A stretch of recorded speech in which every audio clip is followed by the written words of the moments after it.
اللهم صل وسلم وبارك على نبينا محمد صلى الله عليه وسلم. عملنا بقى الليمون المعصفر واخدنا منه شوية كده، عملنا دبس الليمون، وده بقى الكمية الكبيرة بتاعتنا. تمام. عندنا هنا بقى حوالي 2 كيلو ونص، دول تقريبا 2 كيلو ونص ليمون. اخدت منهم نص كيلو، عملت دبس الليمون اللي احنا يعني عملناه في فيديو قبل كده، وصراحة كان مكسر الدنيا وجميل جدا. طيب هنا عندنا الليمون، هنمسك الليمونة كده نقطعها زي علامة زائد لحد نص الليمونة كده. ننزل بقى على مية سخنة كده بتغلي على النار، نسلق الليمون بتاعنا 3/4 سلقة او نص سلقة كده، لو انت عايزاه يعني في البرطمان يطول معنا شوية. لو احنا عايزين ناكله بعد اسبوع هنعمله بالطريقة دي. تمام. هنطلعه بقى كده في مية باردة، نشطفه كويس. المية بقى اللي بتطلع من الليمون دي مش هنرميها، ليها استخدامات كتير جدا. ممكن نحط شوية منها، مقدار كوباية كده على صابون المواعين في جيركن الصابون، بتخلي المواعين بتبرق كده جميلة. ممكن نعمل منه صابون. عندي هنا بقى الفلفل، قطعت هنا الفلفل. لو انا هعمل الفلفل سليم هقطع الحتة اللي تحت، القمع اللي تحت ده، وهعمله عادي وهفتحه من الجنب. لو انا هعمله بقى زي ما انا عاملاه كده، هقطعه بالشكل دوت، بنقطعه كده عادي. الخلطة بقى بتاعتنا الجميلة، عندي هنا معلقتين هريسة شطة، هنزل بقى عليهم كده بمعلقتين كبار من العصفر. العصفر يا جماعة بنجيبه من العطار عادي جدا. عندنا هنا 4 معالق على لتر على لتر المية، 4 معالق كبار ملح. عندي هنا بقى حبة البركة شوية كده، معلقة كبيرة. امسك بقى الخليط ده كده، اقلبه في بعضه كده بالشكل ده. الخلطة دي جميلة جدا، وبتنفع للزيتون وبتنفع لليمون وكل حاجة. هنمسك بقى كده جزراية كده نبشرها،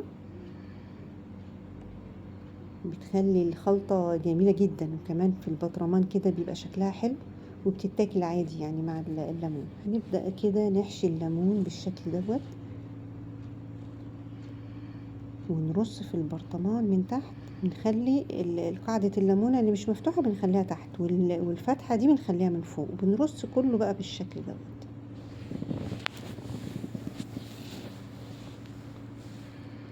تمام. انا عايزة اقول لكم اني فتحت عليه تحفة، جميل جدا ما شاء الله، يعني حاجة كده ولا اروع. بنحشي بقى الكمية كده كلها، وبنرص بقى بالشكل ده. هنا رصيت نص البرطمان بالشكل دوت. هبدأ بقى احط ايه، ورق لورا معايا كده، بيدي ريحة حلوة. وعندي هنا الفلفل اللي انا قطعته عودين كده من القرنفل او المسمار، دي الحاجات دي اختياري. خلصت بقى البرطمان بتاعي كده بالشكل ده، بصوا شكله تحفة والله العظيم، جميل جدا. هنبدأ بقى ناخد الكمية اللي فاضت من الخلطة، هاخدها كده احطها على لتر مية بالشكل ده. هقلبها كويس كده مع معلقتين ملح. مش هنزود ملح لان الملح اللي حطيناه في الخلطة يعني في منه في الخلطة. هنزود بس معلقتين او معلقة كده. نبدأ بقى نزود البرطمان بتاعنا بالشكل دوت يا جماعة، وتحفة يا جماعة والله العظيم، جدا جميل. هغطيه بقى بالشكل ده. المفروض كنا حطينا شوية زيت من فوق، يستحسن يكون زيت زيتون.